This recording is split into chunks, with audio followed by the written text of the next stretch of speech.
Hey everyone, this is Renier. Welcome to a new lesson. Today we're going to see very nice gameplay by Anton Korobov against A-Smirin. Another game by A-Smirin, yes. Smirin is playing black and he's... Okay, we're going to see a very interesting line in the King's Indian.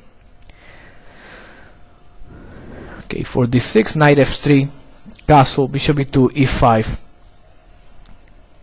knight c6, d5, knight e7, and now b4. This was, at one point, it was called the refutation of the King's Indian, back when Kramnik won a couple of games against Kasparov and many others. Okay, the b4 line has lost several followers these days. We don't see it much, I guess, but in my opinion it's one of the most effective lines against the King's Indian. Of course, the positions that arise from this variation are always very sharp, so that may put away some of the people that want quiet games. Alright, Anton Korobov, before I go any further, is a grandmaster from Ukraine. His rating is 2647, and he's a very talented player. He has beaten 2700 players, and he's actually one of my favorite players these days. After b4, Smirin plays usually a5. That's the move played in this game, and to which white's theoretical move is bishop a3. And now Smirin, usually he plays knight d7 or captures on b4, but he also from time to time tries a very interesting line forgotten by the theory at these days. That line is b6. Not many people play this way with black anymore. Now b takes on a5, and black continues to play knight h5. Right, this is the key thing about this variation. Black is planning knight f4, at the same time f5. White plays rook e1, still we're following the main line. Black plays f5, and now Korobov plays knight d2. I'm not sure if he remembered the theory in this line, but knight d2 is not it's not the main move, and it's not the move recommended for white. I think before going into knight d2, we should look at what is the best move for white. I think it's bishop b4. Okay, bishop b4 forces black to take on a5. B takes a5, and now bishop a3. Okay, apparently white lost the tempo, but no, he's now threatening. He's ready to play c5 and start his attack on the queen side. Now if knight f4, knight f6 was tried by the same Smirin against Kramnik, and after bishop d3, pawn takes on e4, knight takes on e4, bishop g4, knight takes on f6, bishop e4, white is better. I mean, Smirin got the draw in this game, but that doesn't mean that he got a good position from the opening. Actually, this position is quite difficult. After knight f5, queen d3, white has defended his king side, the knight, unpinning the knight, and he's ready to push c5 anytime. This is a game by Kramnik with white. He was better, he couldn't win, but still it's an uncomfortable position for black. Okay, so the main move is knight f4, played by Smirin several times as well. Now bishop f1, and now pawn takes on e4. Okay, this is the key moment as well. If knight takes on e4, black plays bishop g4, and he has enough counterplay because of the pin on f3. There are ideas with knight h3 or knight f5 and knight d4. So knight d2 is the best move, and now black plays knight d3. Okay, there are many alternatives except for knight f5. After knight takes on e4, knight d4, white has a very annoying move. That move is knight b5. That's very annoying.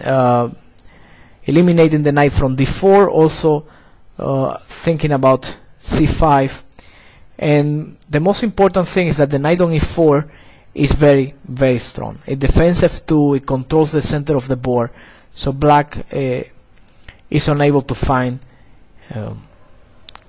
counterplay in this type of positions. That's the main problem for him. So that's why black goes knight d3, and after bishop takes on d3, pawn takes d3, knight e4, knight f5, queen takes d3, white is slightly better. He's pushing c5 on the next move, and the knight on e4 is very strong. Now A-Smirin with black here played bishop h6. Sorry. Actually, both moves have been played by A-Smirin. Bishop a6 and bishop a6. Bishop a6 is not so good. After bishop c1, which I think is very good, bishop takes, rook takes c1, a4. We are following the game Delchev A-Smirin from 2001. Okay, A-Smirin won this game, but his position after queen d2 is not so good. White is ready to open up the game, either with c5 or knight b5 or even f4 in some cases. Without the darker square bishop is difficult for black, and the knight on e4 is actually very strong again. Knight d4 is met with knight b5, so I have to advise against this position. This is the key position in which black needs to find good and better ideas than what has been played until today. In my opinion, white is slightly better, but still there is always the usual chances that the King's Indian gives. Okay, bishop a6 is the latest trend, but still white after knight b5, queen d7 and rook b1, perhaps white still is slightly better. I have a novelty here that is knight d4. The idea of knight d4 is that if white now takes on d4, black have some tricks with queen f5 and queen takes d5. Queen f5, rook e8 and queen takes d5 because of the c4 pawn is pinned. There is also queen a4 idea, so this may work. This is my small contribution to the line, but like I said before, here after bishop a6, not even knight b5 is forced, and certainly not rook knight b5 queen d7, not rook b1 here. Maybe bishop c1 followed by bishop e3, or because when the bishop moves, usually black has to play a4 to stop white from playing a4 himself, consolidating the position of the knight on b5. So this all is very tricky. This is a good position for you to analyze if you play the King's Indian or like this variation and find new ideas in this position. Okay, back to the game. Korobov played knight d2. This allows black to enter in a type of normal King's Indian with a very slow queenside attack from white. Now after knight f6, Korobov played knight b3, which is the first new move of the game. Previously bishop b4 was played by Bareev against A-Smirin in 2002, and this allows black to execute one of the ideas of the b6 line, that is to play c5 once there is a knight on d2 and the d6 pawn is not attacked anymore. Now after d takes on c6, knight takes, the bishop on b4 as well as the pawn on a5 are under attack, so bishop a3 is the only move. And now A-Smirin played b takes on a5, which always gives white the possibility of playing for c5 rupture, but instead rook takes on a5 is very good for black. Then after knight b5, knight d4. Black is doing fine. Okay, so also instead of knight b3, Nakamura with white played bishop d3 against Inarkiev in 2003, when both were under 2600 in his early 2500 of rating. Okay, in this position Black also got a good game after bishop h6, knight b3. Still white is not taking on b6, king h8, f3, pawn takes a5, and here for some reason Nakamura didn't play c5. Instead he played knight d2, and after c5, which is a good move, he was in a worse position. Black was able to shut the queen side, and then he has a free hand on the king side. So knight b5, a4, bishop b2, f4, knight f1, g5. This is how the game continued. Nakamura tried to do the same on the king side, but knight g6, knight d2, rook f7, bishop f8 followed by h5, and Black is already better. Okay, back to the game after knight b3. Smirin took the pawn on e4, obviously. Bishop b4, pawn takes on a5, and now bishop takes on a5. So this was White's idea, to put pressure on c7 by means of knight b5. That's what the knight is doing on b3, defending that bishop, but okay, the pressure on c7 is not really strong. Knight f5, knight b5, and Smirin plays very active with e3. There is also the possibility of playing rook f7, which is very good as well, solid, and also after bishop d2, Black can play e3, and bishop takes, knight takes, pawn takes, bishop h6 with a clearly better position. Without the dark square bishop, the whole White's position looks strange, and certainly here Black has nothing to worry about. So, but e3 is direct, is in the Smirin style, not defending but always looking for counterplay. Pawn takes on e3, and now bishop h6, bishop d2, defending e3, and now okay, because bishop takes on e3 and knight e4 is a serious threat. So he plays bishop d2, and Smirin takes on e3, which perhaps is not the strongest move. Also very interesting was knight e4, threatening to capture on d2, and after a move like bishop d3, Black has a nice shot, knight f2. The king cannot take because of knight e3.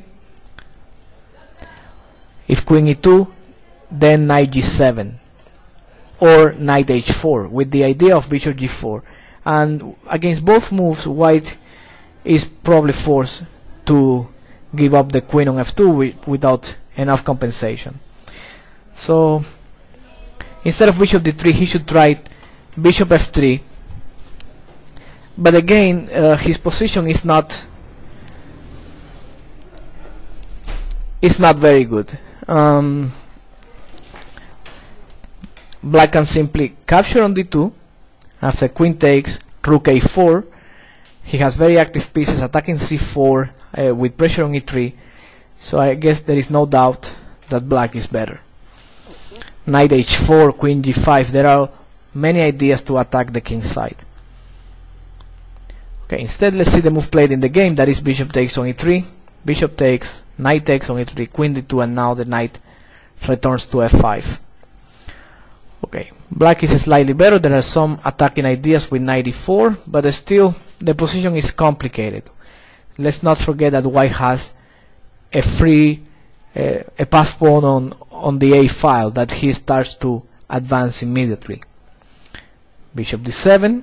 This move is actually very good because he has the idea of communicating the queen to the queen side and to the diagonal a7 g1. It's very strong move, I think. Now bishop d3, queen b8, with ideas like queen b6 check, for example, and knight g4.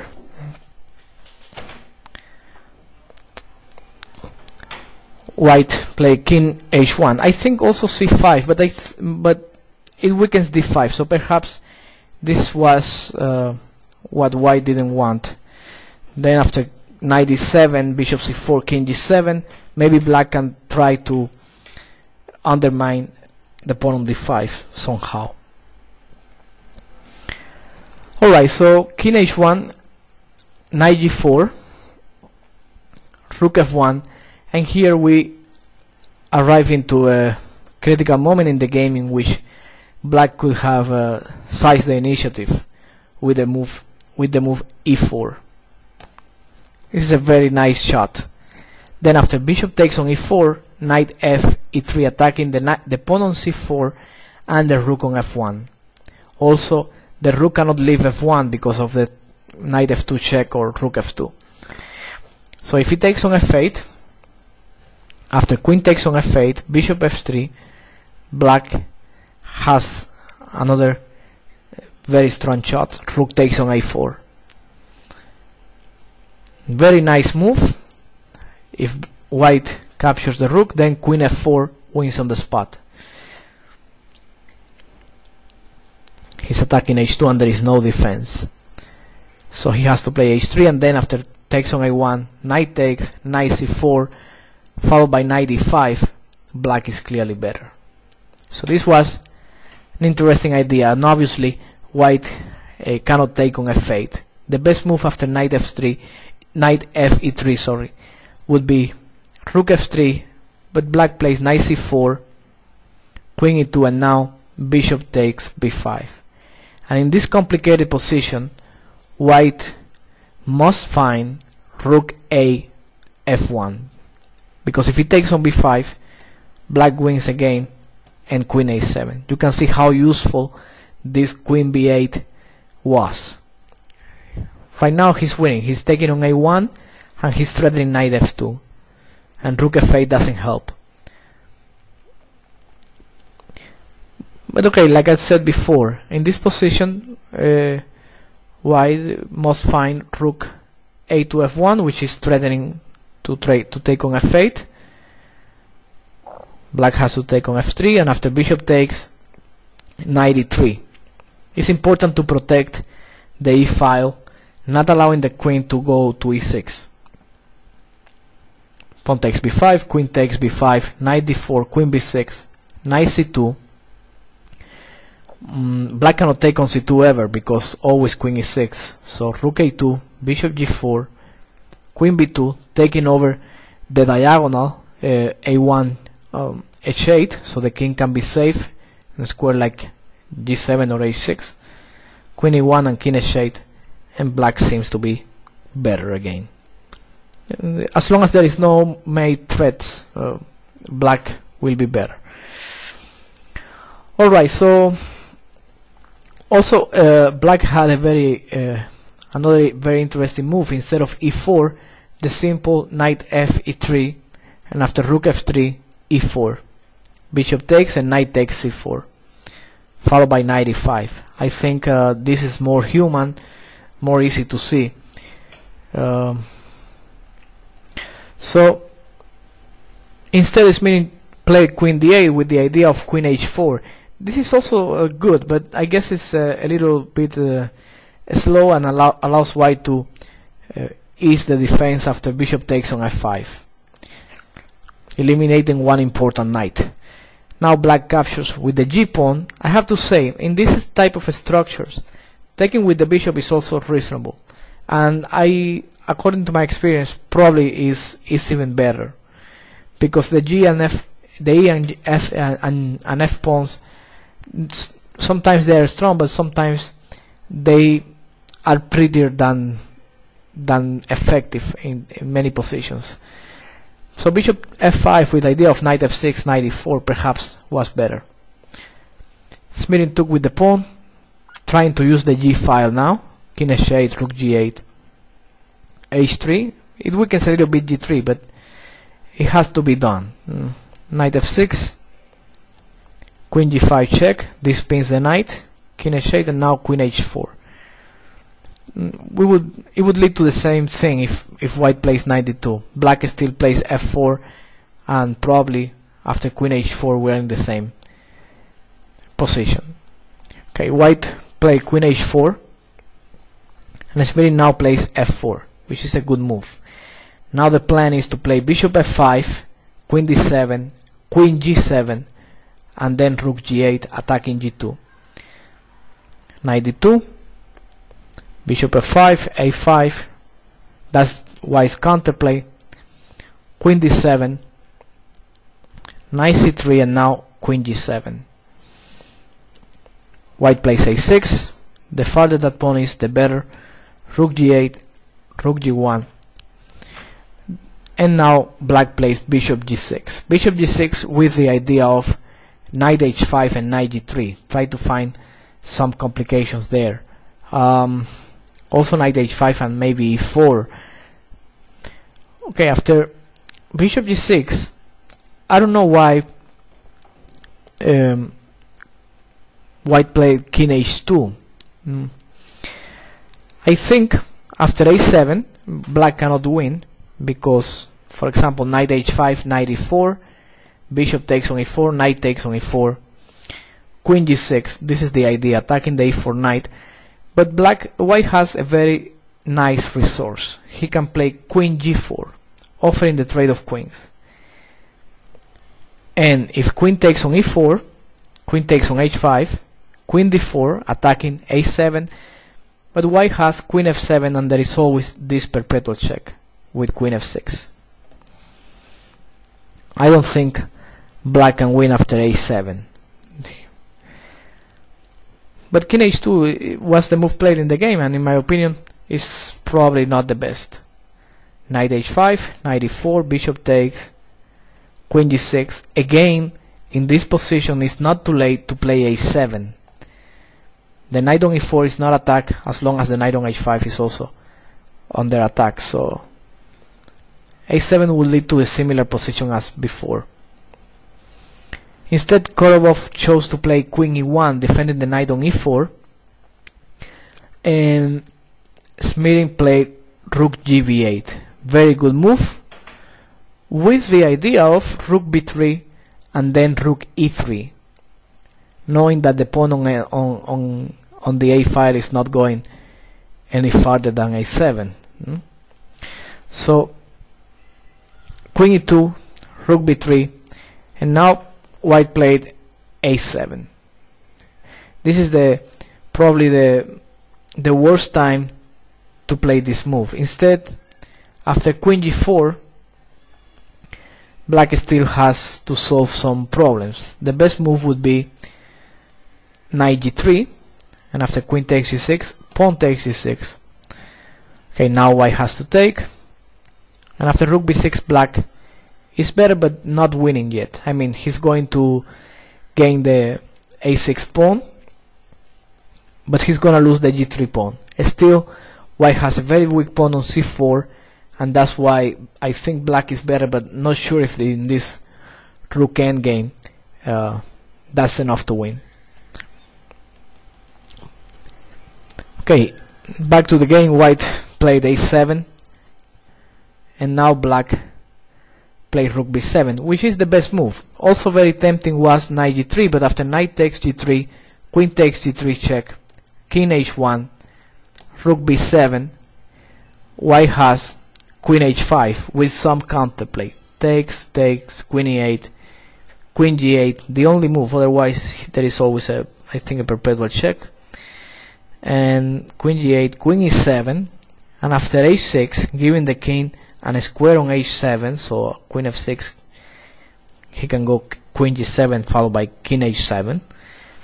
But now white can play c5, trying to open up another file, and it's not so clear how black make makes progress in this position. I think white has counterplay and shouldn't lose here. But rook b7 is safe. Now if queen g4, black can answer with king g7. That's the difference. He doesn't take, because if you take on a7, after takes, queen c8, queen f5, white again has, I think, enough counterplay. But king g7, with the idea of going to h6, where the king is absolutely safe, is probably better for black.